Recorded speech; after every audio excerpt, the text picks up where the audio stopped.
I'm not gonna lie, I was kind of hoping somebody would comment something along these lines. So first off, before we go even start, go check out Old Geek Adventure. We're actually mutuals. We followed each other forever.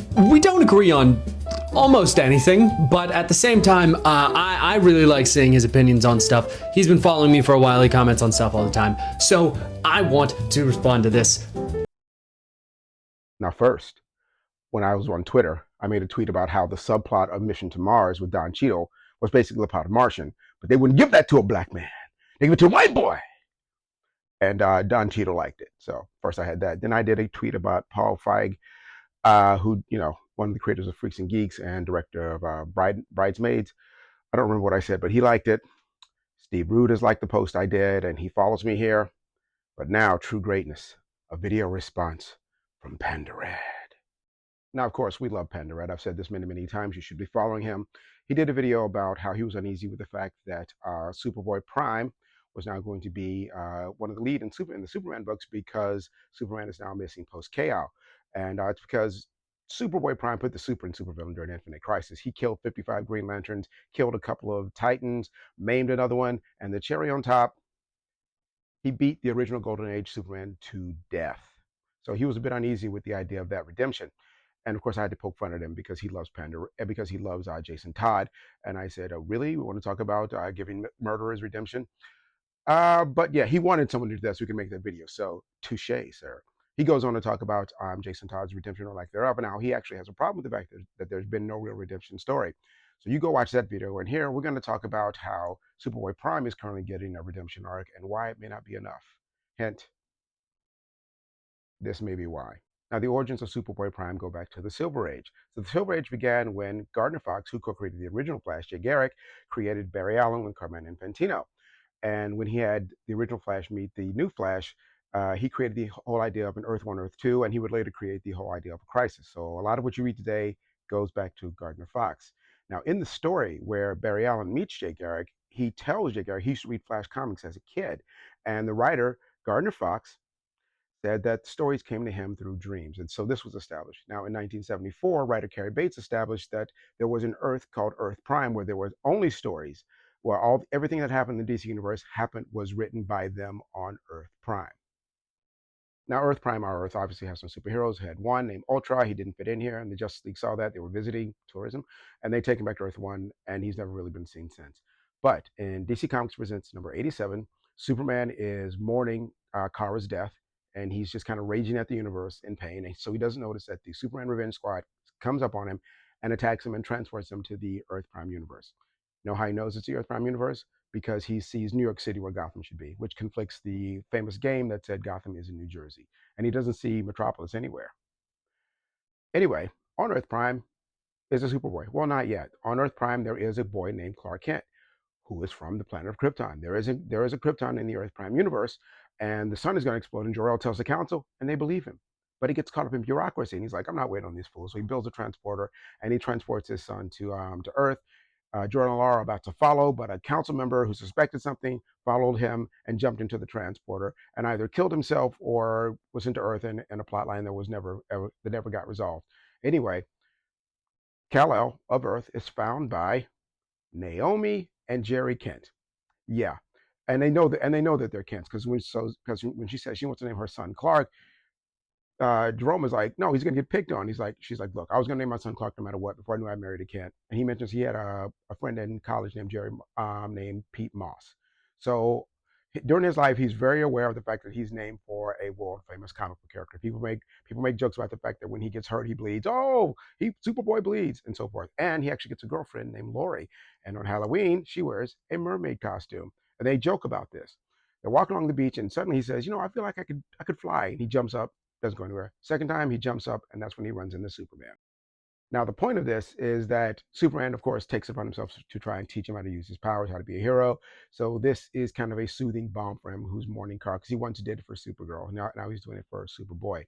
Now, at the end of the story, he says they go to his parents. He's like, look, I need to take him with me to figure out what's going on in the universe. They go back to Earth 1, and then some vortex sucks away Superboy, and the Superman Revenge Squad again attacks Superman, so he can't stop it. Next time we see Superboy Prime would be in Crisis on Infinite Earths 11. The first thing Superman says when he sees him is, hey, I haven't seen you since you went into that vortex. No explanation ever given. If you remember correctly, in issue 11, there was only one Earth left, and everybody was stuck on it. This is when the Anti-Monitor drags it into the antimatter universe, and they have to fight him for the final showdown. Darkseid takes over the body of Alexander Luthor Jr. He's the son of the Luthor from Earth 3, where all the superheroes are villains and Luthor's a hero.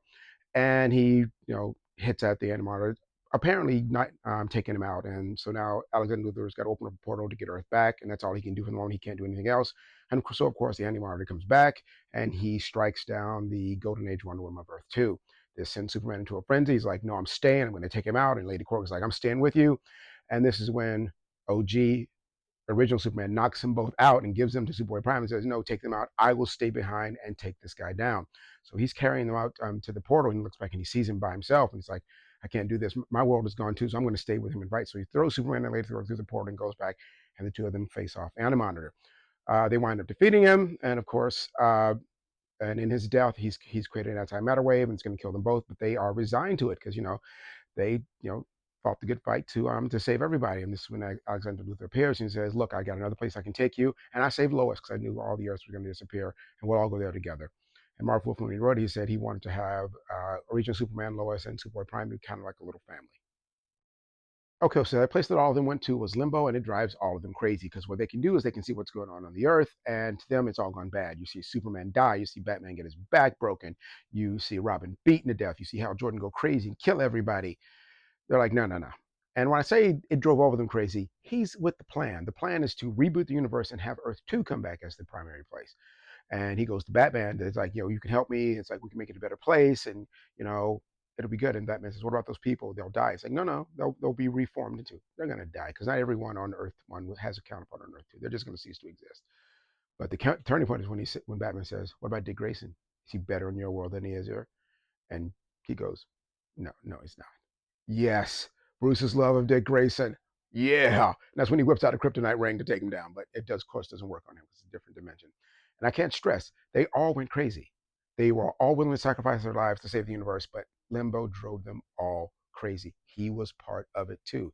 The only thing he didn't know was all the really dark stuff that Superboy Prime and Luthor Jr. were doing to bring about the rebooting of the universe. And even he does not know that what he thinks they're going to bring. He thinks they're going to bring back all the worlds. He thinks they're just going to bring back Earth too. Luthor Jr. wants to bring back all the worlds, then pick them apart and create one perfect world and destroy everything else. He's gone completely nuts. And now is when he really snaps. He goes to talk to Connor and he says, look, I'm Superboy, you shouldn't be here. And when Connor pushes back, not even physically, he snaps and attacks him. He starts beating the crap out of him. Then Connor summons the Titans. They show up, and this is when he first accidentally kills Panther. And he just dissolves. And he's crying. He says, you're making me do this. You make me do this, as he begins to slaughter Titan after Titan. Because they can't beat him, the only thing they can do is for the Flashers to grab him and drag him to the Speed Force. And this is the first time we see Barry Allen in 20 years since the original Crisis on Infinite Earths. All the others were fake out. This is the first time we've actually seen him and Max Mercury. They grab him, and we learn later that they imprison him somewhere under the red sun. He gets free. He designs it. He creates an armor that draws in red sun and then yellow sunlight. How, where, never explained that I know of. How he's able to figure this out and do this. But now he's full on psycho villain. Superboy Prime. And this is where I point out he has pre-crisis Superman strength. Not even Superboy. He's not even powerful as pre-crisis Superman, but he pushes planets. It's literally the part of the plot that he's pushing planets. He's stronger than everybody. They cannot beat him. It takes Golden Age Superman, regular Superman, to drag him through a red sun. And even then, he still has enough strength left to beat the Golden Age Superman to death.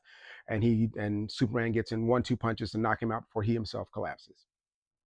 That's how ridiculously crazy it is. And before that is when he kills the Green Lanterns. Anyway, when it's all done, they imprison him on Oa in like a red sun cube with 50 Green Lanterns around him. Now, when the Sinestro War starts, another storyline I will not read. What do you think happens to those guys when Sinestro breaks him out? Yeah, he's up to 55 now. After that, you'll see him show up in the Road to Final Crisis, and he's now Superman Prime. There's a convoluted story reason for it, but in reality, the Schusters were this close to getting back the rights to Superboy. And so the lawyers were like, hey, start changing stuff.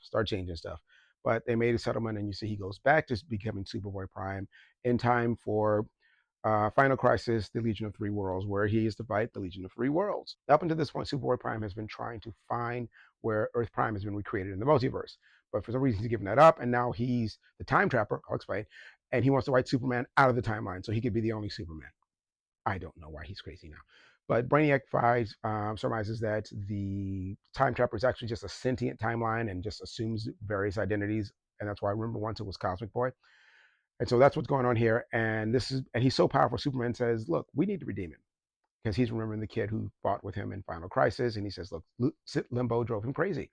And Lightning Man says, "Yeah, Limbo drives people crazy, but we still have to kill it." And this one, Cosmic Boy says, "No, we're not going to kill him." But they can't beat him. They really can't beat him. But this is a story where they bring back both Bart and Superboy. And the way they bring back Superboy is kind of creative for Jeff Johns. I just don't like him. I'm sorry. And yeah, this is Jeff Johns on his Edge Boy thing. These horrible deaths he keeps writing. And the way they beat them is to get the Time Trapper and Superboy Prime in the same place. Of course, they fight each other and they cancel each other out. Except he winds up back on Earth Prime. He's so happy to be home. Mom, Dad, I'm home. I'm home. Except they've got the comics. We've just been reading him doing all these vicious murders and laughing at it. Lloyd runs out in horror. His parents are now condemned to this Twilight Zone level existence. And this is when he becomes a stand-in for Toxic Phantom. Because now what he does is sit in the basement, go online and fight with geeks. Because he wants things to go back the way they were. He hates the way they are now. That's not me. Oh, and this is when he starts addressing the reader directly. He's breaking the fourth wall.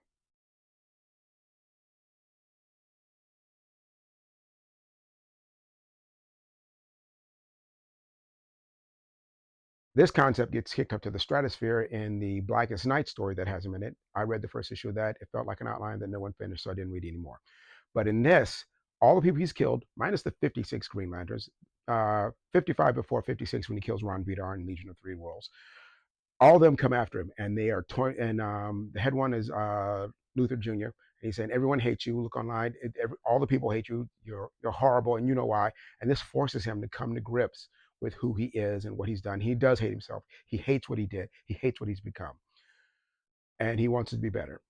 This was written by Jeff Johns and Sterling Gates, but I give the credit to Sterling Gates. Any and all growth here goes out the window when he's accidentally transported back to Earth 114 Titan story. They beat him. They shouldn't beat him because he beat the entire Justice League and Justice Society by himself. Remember, he can push planets, but the story requires them to beat him, so he beats them. So they beat him, and they take him to the Source Wall and imprison him there. He doesn't get sucked in and covered up like he should, but it doesn't matter. And this is what leads up to now, well, not to now, but to Heavy Bat Metal Death Thing, which I'll never read either. Uh, Panda Redd said we don't agree on anything. We agree on that, and Vandal Savage being Commissioner Gordon, but yeah, we don't read Heavy Metal Bat Thingy. Anyway, he winds up in that, and I looked at the issue he was in. I don't know what's going on. I don't care. I don't care why they're evil Superman that he's fighting. I don't. But what it comes down to is the Bat Death Metal God thing. He offers him a world of his own where he can be a hero, and he turns it down to fight him and loses and dies. Basically, we have the crypto crying over his body. This is the beginning of his redemption. He chooses the right thing over what's best for him. And same thing happens. He wakes up. He is back in his bedroom on Earth Prime, and he's literally reading that issue, and he just stops because Laurie shows up. He just stops. He stops reading comics to go outside and be with her. A not subtle dig at all of us. And he thinks it's back the way it was before before he became Superboy. And he's like, "Oh, this is great. I'm just going to live my life here." Until he sees a little kid run out in front of a car. He's like, "I got to do something." He still has his powers, and he picks the car up. And the car is green, by the way, as an homage to you know what. But yeah, this is the beginning of his. That story is the beginning of his redemption arc. Okay, now we're up to KO. And in KO, Time Trapper, now Doomsday, remember, it changes. He brings him in to help Superman fight Darkseid. Of course, the first thing out of Superman's mouth is, "You killed people." And he says, "Well, that was a couple of reboots ago. And so if they're all back, then who did I really kill?" That's one question they need to get into. Who's really dead now after all the reboots of everything? And now he talks, I hate to say it, but like Deadpool, because he's talking about comics and what's happened. At one point, someone says kill Booster. He says, "Oh my God, Dan Jurgens is going to be pissed." This is what he is. But real ones will know if it's anything, he's super ambush bug. So that's what's going on now. And he actually vocalizes, "Yes, this is my redemption arc. I'm helping you now." And there's a point where Superman it's like there's an evil legion Darkseid has in KO. If you read it, he's created his own evil legion in this world, in the absolute universe. And Superman's got to get back to the regular universe for KO. And Superboy Prime is like, "You go. I'm going to stay here with a few good legionnaires and we're going to fight this. And he's like, Superman's like, he refuses. And in a direct reference, clear homage to Crisis on Infinite Earth, he punches Superman and throws him through the vortex, saying, "No, I'm going to stay behind." So yeah, again, this is the redemption arc at work. So now we're post KO, very unsatisfying. Superman is missing. Superboy Prime is now in Metropolis, and with Lois, and she actually introduces him to the Kents. So yeah, so he's going to try, and he's trying to do better. He's trying to. His main question is, what would Superman do? He does kind of lose it. I think he was about to kill Ignition. The guy. Anyway, I'll put a picture here. And he restrains himself at the last minute. But yeah, that's what he's trying to do, and he winds up getting a job in a comic book store. So it's going to be self referential as hell. But even though this is clearly a redemption arc, the question is, he needs to atone somehow. Now, this started when I jokingly compared him to Jason Todd. I thought it was a joke. Some people didn't get it. Apparently, emojis aren't subtle anymore. But to be serious, the person who he really should be compared to is this guy. Oh yeah, because at Zero Hour is literally him trying to reboot the universe to create a world that he likes, to erase all his crimes and bring back everyone he loves. He did the same thing.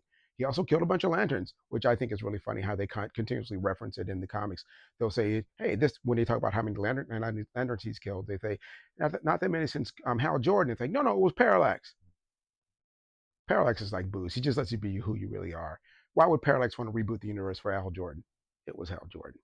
So if Hal Jordan's got redemption, he's got to get redemption too. But there's just one problem.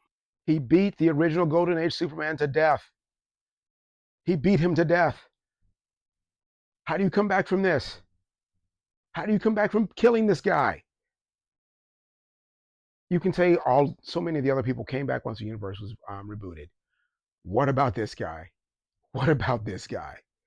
So there's got to be like some to make the story work. Obviously, he's still got mental issues because he almost went off and killed Ignition, and he's got to atone. He's got to. We have to see him doing something, doing the work. I hate to put it in those terms. He's got to do the work to be a better person. And he's. How do you atone for this? How do you atone for killing the original Superman? Hopefully, they will find a way to make that work. You know who could really make that work? Grant Morrison. Grant Morrison could make that work. One, because they have written stories that are self-aware. The Animal Man run was self-aware about comics and breaking the fourth wall, and they love Superman more than anyone. They could make the idea of redeeming Superboy Prime truly work and stick, and atone for this loss. But yeah, that's the problem with his. Even though yes, it's clearly a redemption arc. He's doing redemption now, but how do you redeem yourself after getting rid of him? We'll see.